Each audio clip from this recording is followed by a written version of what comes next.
దుర్మార్గమైనటువంటి చర్య. అసలు ఇది ప్రజాస్వామ్యమేనా లేకపోతే నియంతృత్వ పాలననా లేకపోతే పోలీసు రాజ్యం పాలననా ఇప్పుడు రేవంత్ రెడ్డి చెప్పవలసినటువంటి అవసరం ఉంది. ఏదో ప్రగతి భవన్ కు కడిలు వగలగొట్టినా ఇది ప్రజాస్వామ్య పాలన అని చెప్పుకోవడము, ఏదో నీ చుట్టుముట్టు గాంధీ భవన్ చుట్టూ కాదు పల్లెలలో వచ్చి పేదలకు ఏ రకమైనటువంటి అన్యాయాలు చేస్తుండ్రు.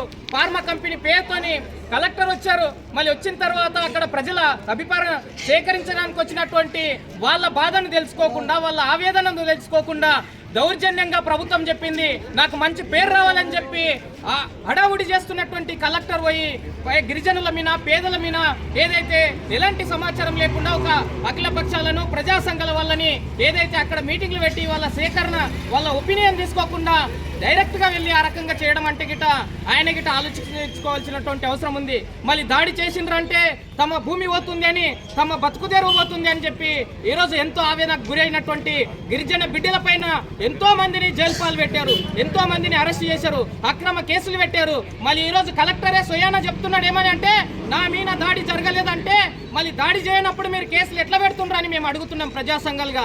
మళ్ళీ తిరుపతి రెడ్డి తెల్లారి పోయి అక్కడ ఉన్నటువంటి బాధ్యతని పరామర్శించారు, మళ్ళీ ప్రజా సంఘాల వాళ్ళు పోతే అరెస్టులు అంటే ఇది ప్రభుత్వంగా నియంతృత్వంగా చేస్తున్నటువంటి కక్షపూరితంగా చేస్తున్నటువంటి ఈ దుర్మార్గమైనటువంటి చర్యలను ప్రజా సంఘాలుగా తీవ్రంగా ఖండిస్తున్నాం. ఇది ప్రజాస్వామ్యబద్ధంగా ఏదైతే ప్రజలందరికీ హక్కు ఉంటుంది స్వేచ్ఛాయుతంగా ఏదైతే ఆ బాధితులని కలవడానికి కానీ మాట్లాడడానికి కానీ అందరికీ రాజ్యాంగం కల్పించినటువంటి హక్కు ఉంది. కాబట్టి ఈ రోజు పోలీసులకు ప్రజలకు ప్రజా సంఘాల నాయకులకు ఇటువంటి ఆటంకాలు కలిసి ఏదైతే అరెస్ట్ చేసినటువంటి వాళ్ళని బేషరత్తుగా విడుదల చేయాలి, రైతులపైన తిండి పెట్టే రైతులపైన ఇటువంటి దుర్మార్గాలను మానుకోవాలి, ప్రభుత్వ భూములు తీసుకొని కంపెనీలు పెట్టాలి కానీ పేదల భూములు కావని చెప్పి ఈ సందర్భంగా డిమాండ్ చేస్తున్నాం. ఇటువంటి దుర్మార్గాల వల్ల గత ప్రభుత్వాలు ఎన్నో కూలిపోయినాయి. రాబోయే రోజులలో గిట్ట రేవంత్ రెడ్డి ప్రభుత్వానికి తగిన గుణపాఠము ఈ లగచర్ల ప్రజల పోరాటమే చెప్పబోతుందని ప్రజా సంఘాలుగా మేము హెచ్చరిస్తున్నాం. ఇలాంటి ప్రజా వ్యతిరేక విధానాలు అవలంబిస్తున్నటువంటి